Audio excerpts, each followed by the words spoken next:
Commercial leases in Louisiana are fairly simple to understand. While these contracts are different from residential leases, they still share some similarities.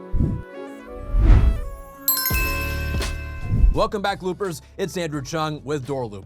Today, we'll dive into the Louisiana Commercial Lease Agreement. We'll cover the key differences, types of leases, how to write one, and much more. Commercial leases and residential leases differ primarily in their duration. Commercial leases often last for several years, even up to 10 years, while residential leases are typically year to year. This difference makes it vital for both business owners and landlords to establish a detailed and comprehensive agreement. Louisiana law provides several lease types, each catering to different needs and preferences. These lease types include gross leases, where tenants pay just the rent, triple net leases that make tenants responsible for a majority of the costs, to percentage leases beneficial for startups, where once successful, the tenant pays the landlord a portion of the profits, and modified gross leases that allow cost division.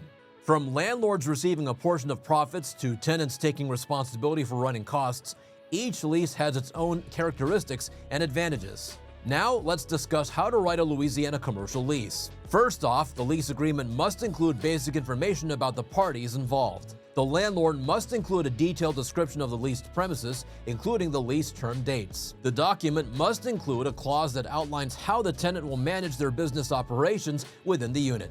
Then, we need to mention the tenant's obligations and who will cover utilities, maintenance, taxes, and insurance costs. Rent, security deposit details, and renewal terms also need to be spelled out clearly. Plus, licenses and permits, right of entry, waivers, parking, and a host of other vital clauses must be included. Subleasing, evictions, renovations, and the force majeure clause are important considerations to address in your lease agreement. These can significantly impact the lease dynamics and need to be handled appropriately. In Louisiana, the only mandatory disclosure is the lead paint disclosure for units built before 1978. This has to be mentioned in the agreement, and the lessee should be provided with a copy of the EPA's pamphlet on lead paint. While drafting a commercial lease agreement can be daunting, you can simplify the process with a free form available on DoorLoop's website. This form includes all necessary information and is downloadable in Word or PDF format. And for more information about DoorLoop and how it can simplify your leasing processes, we invite you to schedule a free demo. Click on the link in the description below. The key to a successful landlord-tenant relationship is an understandable and agreeable lease. You can build this by following the guidelines in our form and by being flexible in updating the terms as per your needs. Now, before we get to some frequently asked questions, make sure to subscribe and give this video a thumbs up so we can get this information to more real estate professionals. And here are some frequently asked questions. Number 1 is, do leases in Louisiana need to be notarized? Louisiana law doesn't require notarizing the lease, but you can if you want.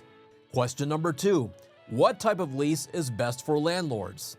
The best lease for landlords depends on your goals, but often a triple net lease is beneficial.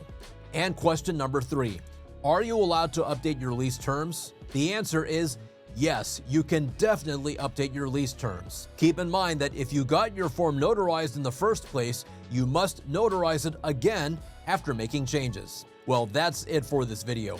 If you want to join a community with other real estate professionals, join our exclusive Facebook community with a link in the description. And to learn more about property management tips, click this playlist here. We'll see you there.